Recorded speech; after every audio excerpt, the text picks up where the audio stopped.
ನನಗೆ ಆಶ್ಚರ್ಯ ಆಗ್ತದೆ. ಆದ್ದರಿಂದ ನಿನ್ನೆ ಅವ್ರು ಏನು ಹೇಳಿದ್ದಾರೆ ಅದರಲ್ಲಿ ಭಾಳಷ್ಟು ಕೂಡ ಅವರ ಒಂದು ಇಂಟರ್ನಲ್ ಅಜೆಂಡಾ ಏನಿದೆ ಅದನ್ನು ಮುಚ್ಚಿಟ್ಕೊಳ್ಳೋ ಪ್ರಯತ್ನ ಕೂಡ ಅವ್ರು ಮಾಡಿದ್ದಾರೆ.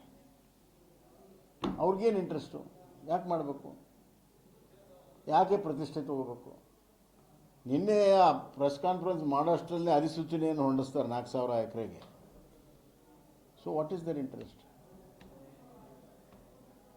ನಾವು ರೈತರು ಬೇಡ ಅಂದರೆ ಬಿಡ್ತೀವಿ ಅಂತ, ಬೇಡ ಅಂದರೆ ಬಿಟ್ಬಿಡ್ಬೇಕು. ಮತ್ತೆ 2 ತಿಂಗಳ ಟೈಮ್ ತೊಗೊಂಡು ಅವ್ರನ್ನ ಒಪ್ಪಿಸುವಂಥ ಕೆಲಸ ಯಾಕೆ ಮಾಡೋಕ್ಕೆ ಪ್ರಯತ್ನ ಮಾಡಬೇಕು? ಇದ್ರಲ್ಲೇನು ಹುನ್ನಾರ ಇದೆ? What is the interest of this present government and the chief minister to take up that project and complete it? What is their interest? ನೀವು ಟೌನ್ಶಿಪ್ ಮಾಡಬೇಕು, ನಿಜ ಸ್ಯಾಟಲೈಟ್ ಮಾಡಬೇಕು ಅಂತ 30 ವರ್ಷದಿಂದ ಬೆಂಗಳೂರಲ್ಲಿ ನಡೀತಾ ಇದೆ.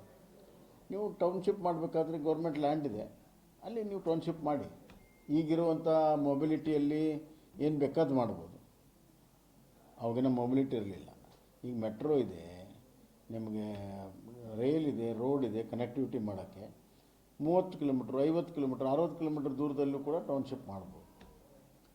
ಗೌರ್ಮೆಂಟ್ ಲ್ಯಾಂಡೇ ಇದೆ, ಅಲ್ಲಿ ಮಾಡಿ. ಅಲ್ಲಿರೋ ರೈತರು ಏನು ಹೇಳ್ತಾ ಇದ್ದಾರೆ, ಬರೀ ಈ ಭಾಗದಲ್ಲಿ ಎಲ್ಲ ಒಂದು ಫ್ಯಾಕ್ಟರಿಗಳನ್ನ ಅಥವಾ ಟೌನ್ಶಿಪ್ ಅನ್ನ ಮಾಡೋದಕ್ಕೆ ಬದಲು ಉತ್ತರ ಕರ್ನಾಟಕಕ್ಕೆ ಹೋಗಿ ಅಲ್ಲೆಷ್ಟೋ ಯುವಕರಿಗೆ ಉದ್ಧಾರ. ಅದಂತೂ ನೋಡಿ, ಅದು ರೈತರು ಇವರೇ ನೋಡಿ, ನಾನು ಮುಖ್ಯಮಂತ್ರಿ ಇದ್ದಾಗ ನಾನು ಟೌನ್ಶಿಪ್ ಮಾಡಬೇಕಾಗಿರುವಂಥದ್ದು ನಾನು ಎಲ್ಲಿ ಮಾಡಿದ್ದೆ ಅಂತಂದರೆ, ಉತ್ತರ ಕರ್ನಾಟಕದ ರಾಯಚೂರು ಜಿಲ್ಲೆಯಲ್ಲಿ ಸರ್ಕಾರಿ ಜಮೀನು ಎಲ್ಲಿದೆ ಅಲ್ಲಿ, ಮತ್ತು ಬೆಳಗಾಂ ಡಿವಿಷನ್ನಲ್ಲಿ ಸರ್ಕಾರಿ ಜಮೀನು ಎಲ್ಲಿದೆ ಅಲ್ಲಿ, ಮತ್ತು ಚಿತ್ರದುರ್ಗ, ಮಧ್ಯ ಕರ್ನಾಟಕ ಮತ್ತು ತುಮಕೂರು ನಡುವೆ ಬೆಂಗಳೂರು ಹತ್ತಿರ ಎಲ್ಲಿ ಸರ್ಕಾರ ಜಮೀನಿದೆ ಅಲ್ಲಿ ಟೌನ್ಶಿಪ್ಪನ್ನು ಮಾಡಬೇಕು ಅಂತ ನಾವು ತೀರ್ಮಾನ ಮಾಡಿದ್ವಿ. ಅದು ಯಾವುದೇ ವಿವಾದ ಪ್ರಶ್ನೆ ಬರೋದಿಲ್ಲ, ರೈತರ ಜಮೀನು ತೊಗೊಳ್ಳೋ ಪ್ರಶ್ನೆ ಬರೋಲ್ಲ. ನಮಗೂ ಇಂಡಸ್ಟ್ರಿ ಮಾಡಬೇಕಾದಾಗ ಜಮೀನು ಬೇಕಾಗಿತ್ತು. ನಾವು ಇಲ್ಲಿ ಹಾವೇರಿ ಜಿಲ್ಲೆಗೆ ಮಾಡಬೇಕಂತ ಹೇಳಿದಾಗ ಮೋಟೆಬೆನ್ನೂರು ನಮ್ಮ ಅಧಿಕಾರಿಗಳು ಹುಡುಕಿದ್ರು. ಆವಾಗ ಕೈಗಾರಿಕೆ ಅಧಿಕಾರಿಗಳು ಅಲ್ಲಿ ರೈತರೆಲ್ಲ ಬಂದು ಹೇಳಿದರು, ನಮ್ಗೆ ಫಲವತ್ತಾದ ಜಮೀನಿದೆ, ನಾವು ಕೊಡೋಲ್ಲ, ನೀವು ಮಾಡಬೇಡ, ಕೈ ಬಿಟ್ವಿ. ಅದನ್ನು ಕೂಡಲೇ ಕೈ ಬಿಟ್ವಿ. ಆ ಪ್ರಾಮಾಣಿಕತೆ ಇವ್ರು ತೋರಿಸಲಿ. ಅದನ್ನು ಹಾವೇರಿಗೆ ಮಾಡಿದ್ವಿ ನಾವು, ನಮ್ಮ ಸರ್ಕಾರಿ ಜಮೀನಿತ್ತು ಅಲ್ಲಿ ಮಾಡಿದ್ವಿ. ವಿದೌಟ್ ಎನಿ ಅಕ್ವಿಸಿಷನ್ ನಾವು ಮಾಡಿದ್ವಿ. ಬಿಡದಿ ಟೌನ್ಶಿಪ್ ವಿಚಾರದಲ್ಲಿ ಕುಮಾರಸ್ವಾಮಿ ಮತ್ತು ಯಡಿಯೂರಪ್ಪ ಅಣ್ಣಾಜಿ ಅಪ್ಪಾಜಿ ನೀವೇನು ಹಾಕ್ಕೊಟ್ರಿ ಮಾರ್ಗದರ್ಶನದಾಗ ಅದ ಹೋಗ್ತಾ ಇದೆ. ಅದೇ ಅಣ್ಣಾಜಿ ಅಪ್ಪಾಜಿ ಮಾರ್ಗದರ್ಶನ ಯಾಕೆ ಬೇಕಪ್ಪ? ಇವ್ರದ್ದೇನು ಇಂಟ್ರೆಸ್ಟು? ಅವ್ರ ಕನಸು ನೆನಸು ಮಾಡುವಂಥದ್ದು ಇವ್ರದ್ದೇನು ಇಂಟ್ರೆಸ್ಟು? ಕನಸೊಳಗೆ ಕನಸಿದೆಯಾ ಅಂತ ಕೇಳ್ತಾರೆ.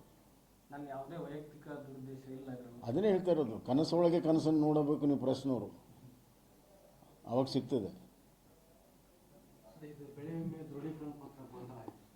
ಅದನ್ನಾಗಲಿ ಬರೆದಿದ್ದೇವೆ. ಮತ್ತು ಈಗ ನಾಳೆ ಡೆಲ್ಲಿಗೆ ಹೋದಾಗ ಪ್ರತ್ಯಕ್ಷವಾಗಿ ಶಿವರಾಜ್ ಚೌಹಾಣ್ ಅವ್ರನ್ನ ಭೇಟಿಯಾಗಿ ಆ ಸಮಸ್ಯೆಯನ್ನು ಇತ್ಯರ್ಥ ಮಾಡ್ತೀವಿ. ಆತಲ್ಲಪ್ಪ?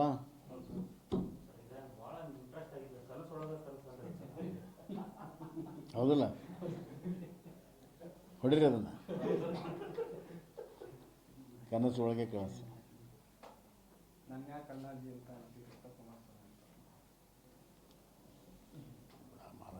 ಅದು ಇದೆಲ್ಲ ಹಿಂದಕ್ಕೂ ಡೈಲಾಗ್ ಆಗಿ ಹೋಗೋದು. ಸರ್ವೆ ಮಾಡಕ್ಕೆ ಬಂದಿರ್ತಕ್ಕಂಥ ಅಧಿಕಾರಿಗಳು ಬಗ್ಗೆ ತಗೊಂಡು ಹೊಡೆದ್ರು ಸರ್, ಅದು ಸರಿ ಅನ್ಸುತ್ತೆ ಸರ್. ಮಾತ್ರ ರೈತರ ಮೇಲೆ ಕೇಸು ಕೂಡ ಹಾಕಿದ್ದಾರೆ.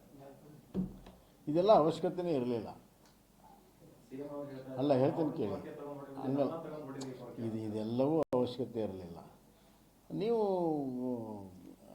ರೈತರ ಜೊತೆಗೆ ಮಾತನಾಡಿ ಅವ್ರ ಕನ್ಸೆಂಟ್ ಇದ್ದರೆ ಮಾಡಬೇಕು, ಕನ್ಸೆಂಟ್ ಇದ್ದರೆ ಮಾಡಬಾರ್ದು. ಈಗ ಉದಾಹರಣೆಗೆ ಅಲ್ಲೇ ಇದ್ರದ್ದು ಯಾವುದು ದೇವನಹಳ್ಳಿ ಕಡೆ ರೈತರು ಅದನ್ನು KIDB ಅಕ್ವಿಸಿಷನ್ ಮಾಡುವಾಗ ಧರಣಿ ಮಾಡಿದರು. ಸಿದ್ದರಾಮಯ್ಯವರು ವಿಧಾನಸೌಧದಲ್ಲಿ ಕರೆದು ಮಾತನಾಡಿ ಕೈ ಬಿಟ್ಟರು. ಬಿಟ್ಟರಿಲ್ಲ. ಹಾಗೆ ಆಡಳಿತಾತ್ಮಕವಾಗಿ ಬೇಕಾದಷ್ಟು ಉದಾಹರಣೆಗಳಿದ್ದಾವೆ. ಅದು ಅವರು ಅದಕ್ಕೆ ಹೇಳ್ತಾ ಇರೋದು, ಕನಸಲ್ಲಿ ಕನಸಿದೆ.